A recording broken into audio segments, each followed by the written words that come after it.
نہ ہم انہیں جانے نہ وہ ہمیں جانے.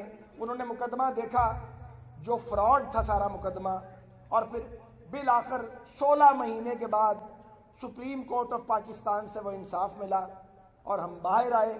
مقدمہ ابھی وہیں ہے اور پیچھے اور بہت سے لوگ بے گناہ جیلوں میں بند ہیں جو اس 2 نمبر احتساب کی جان کو رو رہے ہیں.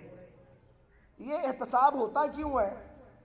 یہ احتساب ہمیشہ سیاستدانوں کا کیوں ہوتا ہے اور ان کا کیوں ہوتا ہے جو آئین کی حکمرانی مانگتے ہیں؟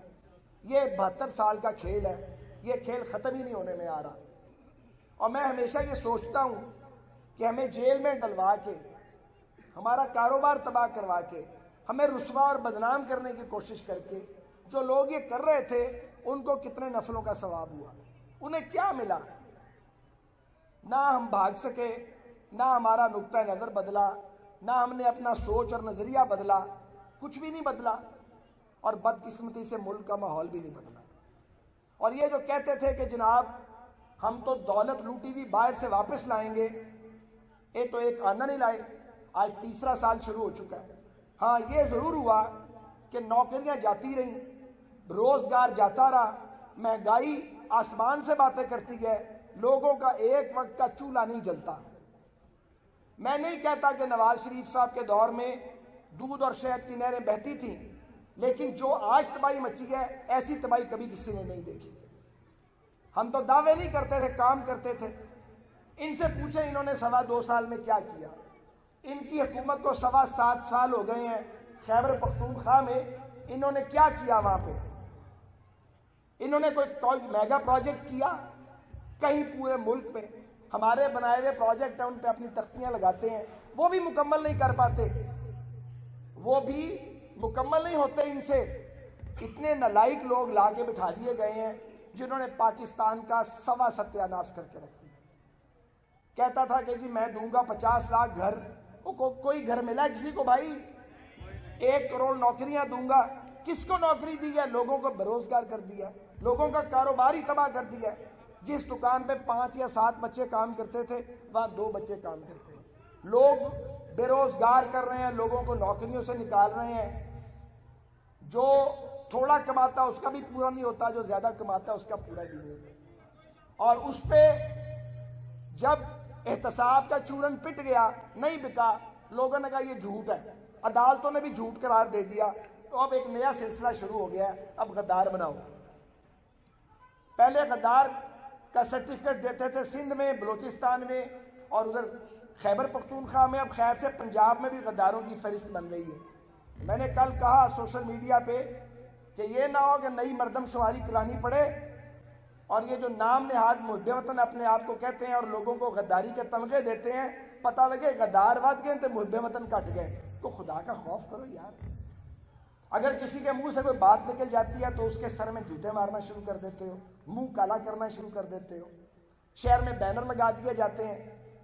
ہمیں پتہ ہے بینر کس نے لگوائے ہیں، ہمیں تو یہ بھی پتہ 4,500 سٹیمر کس جگہ بنا ہے، اس کا بل کس نے دیا ہے، سارا پتہ ہے.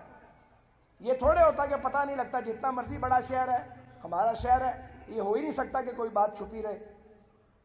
تو میں پوچھتا ہوں پی ٹی آئی کے ان 9 موز، یہ جو نئے نئے بچے سیاست کے کھیل میں آ گئے ہیں، شوق میں، اور یہ جو 9 دولتی یہ سیاست میں آ گئے ہیں، کہ یہ لوگوں کو غدار قرار دے کے اور یہ جو وزیر روز غداری کی رٹ لگاتے ہیں، آپ کو کیا ملتا ہے؟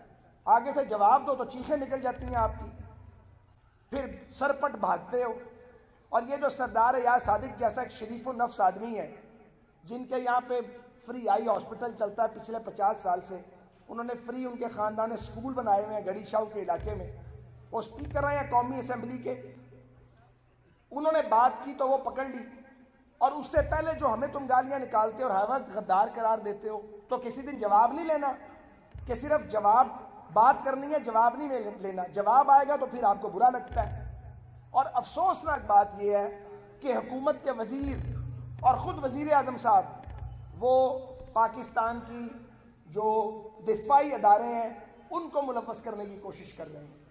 بھائی ایاز صادق صاحب نے ٹھیک کہا یا غلط کہا، انہوں نے وزیر خارجہ کے بارے میں ایک بات کی. ایک بچہ بھی اگر وہ ویڈیو کلپ سنے تو اس کو نظر آتا ہے. اور انہوں نے کہا نہیں جی انہوں نے دفاعی ادارے کے سربراہ کے بارے میں بات کی.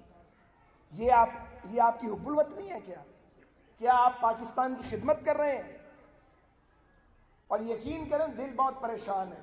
پریشان اس بات پہ نہیں ہے کہ حکومت عمران خان کی ہے.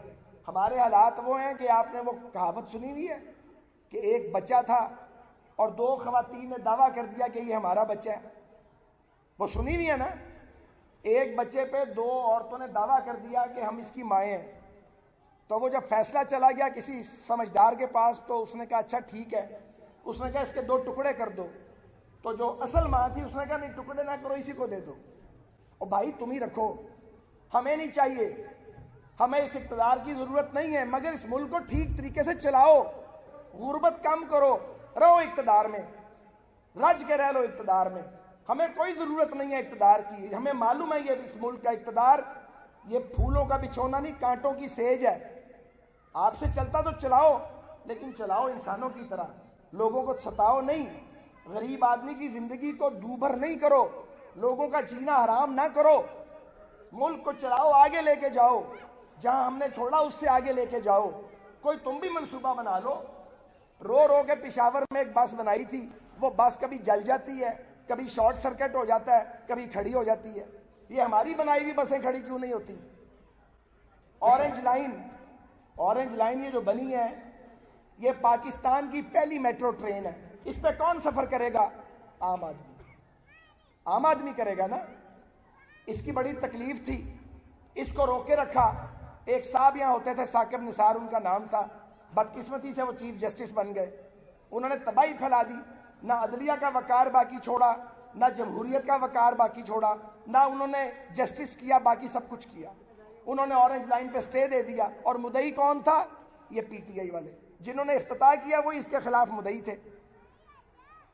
تو میرے دوستوں، نوجوانوں، بزرگوں اور بھائیوں، ملک کے حالات اس حکومت کے ہاتھوں سے خراب ہوئے ہیں. لوگ پریشان ہوئے ہیں، سوائے الزام لگانے کے، سوائے گالیاں دینے کے، سوائے چور کا شور مچانے کے. یہ وہی ہو گیا چور مچائے شور.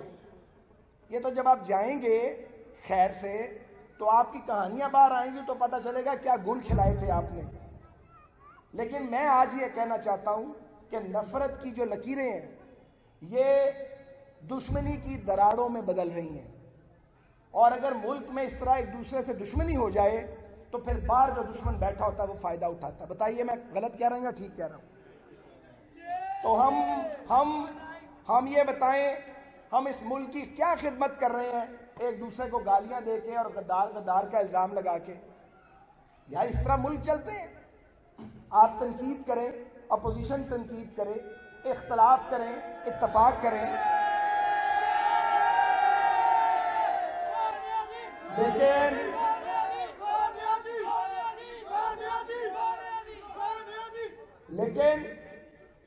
لیکن ملک تو چلاؤ نا. انہوں نے جو قرضہ لیا پاکستان کی موجودہ حکومت نے، جتنا مسلم لیگ نون نے 5 سال میں لیا تھا 2 سال میں اس سے زیادہ لے گئے ہیں. ہمارا لیا ہوا قرضہ تو نظر آتا تھا، موٹر وے بنتی تھی، بجلی کے کارخانے بنتے تھے، میٹرو بسیں بنتی تھیں، اورنج لائن بنتی تھی، گوادر کی بندرگاہ بن رہی تھی، دنیا جہان کے پروجیکٹ چل رہے تھے. اور جو تم نے پیسے باہر سے لیے کدھر لگائے ہیں؟ نظر کیوں نہیں آتے؟ کون سا پروجیکٹ بنایا؟ نام تو لو.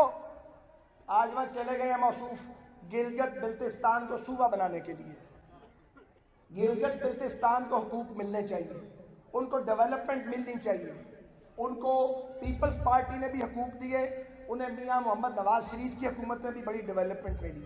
لیکن یہ جو وہاں پہ الیکشن لڑنے جیتنے کے لیے عمران خان نے صوبہ بنانے کا اعلان کیا ہے، کشمیریوں سے بات کی ہے، کشمیریوں کے مقدمے کو کمزور کرتے ہو اپنی پیٹی پالیٹکس کے لیے.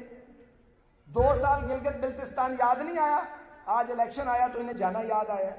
2.25 سال کی حکومت میں آپ بتائیں آپ نے گلگت بلتستان کو کون سا ڈیولپمنٹ کا پروجیکٹ دیا؟ کوئی سڑک بنائی، کوئی سکول بنایا، کوئی ہسپتال بنایا، کوئی یونیورسٹی بنائی وہاں پہ، کوئی روزگار دیا ان کو؟ آج 15 تاریخ کو الیکشن آ گیا ہے تو وزیر اعظم صاحب وہاں جا کے تو جناب وہاں پہ پروجیکٹس اناؤنس کر رہے ہیں. الیکشن کمیشن کو نظر نہیں آ رہا؟ وزیر امور کشمیر وہاں پہ تقریریں کرتا پھرتا ہے. الیکشن کمیشن کیوں سویا ہوا ہے؟ اس کو نوٹس کیوں نہیں دیتا؟ یہ پاکستان میں دو قانون کب تک چلیں گے؟ حکمرانوں کے لیے اور قانون، لاڈلوں کے لیے اور قانون، اور باقیوں کے لیے دوسرا قانون۔ اس طرح ملک نہیں چلتا۔ اور یہ جو 22 کروڑ کا ملک ہے، یہ ڈنڈے کے زور پہ بھی نہیں چل سکتا۔ یہ کوئی بنانا ریپبلک نہیں ہے۔ یہ نہیں ہو سکتا کہ روز وزیر اعظم صاحب کہتے ہیں جیل میں ڈال دوں گا۔ سنتے ہیں یا نہیں سنتے آپ؟ کوئی ایسا وزیر اعظم دیکھا ہے جو کرے کچھ نہ؟ اور پنجابی کہتے ہیں مستری جڑ پٹ، ہر کم پٹھا، جنوں ہاتھ پاندا پٹھا ہو جاتا ہے کم۔ جی وزیر اعظم نے نوٹس لے لیا، کہتا نوٹس لے لیا؟ مہنگائی بڑھ گئی۔ ہوں لوگوں نے دعا شروع کرتی ہے کرنی، یار نوٹس نہ لوے، جس شہر کا نوٹس لینا ہے وہ کم پٹھا ہو جائے۔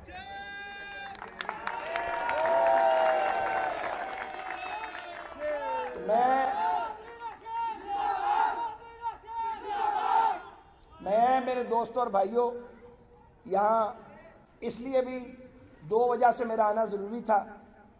ایک تو الیکشن کے بعد ہم مل نہیں پائے تھے، دوسرے میں نے آپ کا یہ شکریہ بھی ادا کرنا ہے کہ اس علاقے نے جو دہائیوں تک میرا حلقہ رہا، اس بار انہوں نے الگ کیا، لیکن یہ شہباز شریف صاحب کا حلقہ بن گیا اور آپ نے ان کو ڈھیر سارے ووٹ ڈال کے جتوایا۔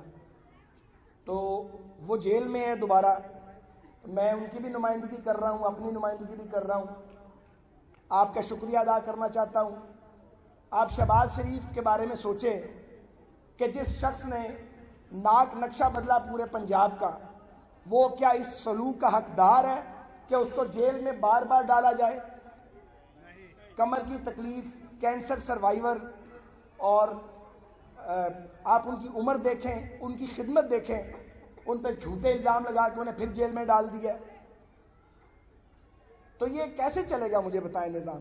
اور یہ جو آئٹم سانگ لے کے آئے ہیں شہباز صاحب کے مقابلے میں وزیر اعلیٰ پنجاب، کوئی مقابلہ ہے کام کا؟ کوئی ہے مقابلہ؟ اب یہ لگتا ہے اب یہ لگتا ہے کہ موجودہ حکومت کو ملک چلانے کا مشورہ بھی ہمیں دینا پڑے گا، یار انج نہیں انج کر لو۔ اب یہ سٹیج آ گئی ہے، کوئی کام ہی نہیں ہوتا ان سے، کوئی کام سیدھا ہی نہیں کر سکتے۔ وہ اس حلقے میں آپ کو پتا ہم نے ماشاءاللہ 40 سے زیادہ نئے سکول بنائے، کالجز بنائے، پارکس بنائے، انڈر پاسز بنائے، روڈ نیٹ ورک بنایا۔ اس پورے علاقے میں ہم سیوریج لے کے آئے، گیس لے کے آئے، آپ کی گلیاں پکی کروائیں، سارا سلسلہ کیا۔ تو یہ سامنے والا جو حلقہ ہے، یہ وزیر اعظم صاحب نے یہاں سے الیکشن لڑا تھا نا، کبھی کسی نے شکل دیکھی ہے 2.25 سال واپس ہونا دی؟ انہوں تو پہلے جڑے صاحب سن، اج کل انہوں نے نال نہیں، میں نام نہیں لینا انہوں کا، انہوں نے میرے مقابلے 84,000 ووٹ لیتا سی۔ جدو ایک کھپ آدھے سن جی حلقہ کھولو، 40,000 کی لیڈ تے ساری لیڈ کنی سی؟ کنی لیڈ سی؟ 41,000 کی لیڈ سی جی، 40,000 پلس کی لیڈ تھی اسی حلقے سے۔ تو عمران خان صاحب کہتے تھے حلقہ کھولو، اور اپنی بار مجھ سے 600 ووٹوں کی لیڈ تھی تو کہتے تھے حلقہ نہ کھولو۔ ایسے ہی ہے۔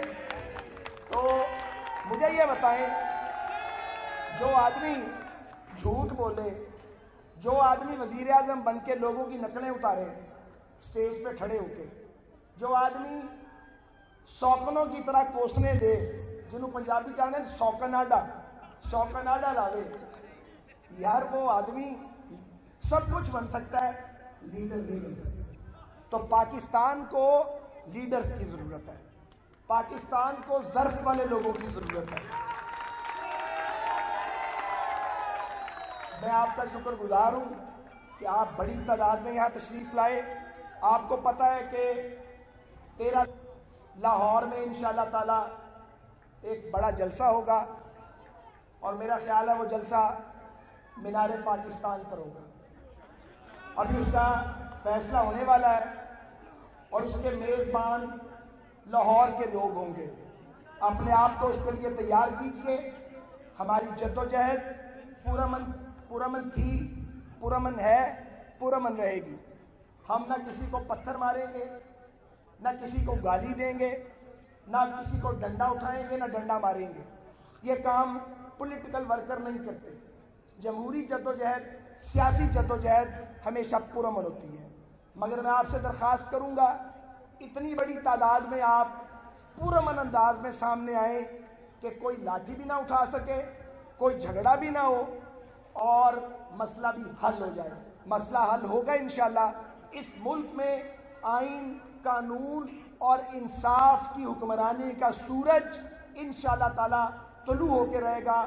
پاکستان پائندہ باد۔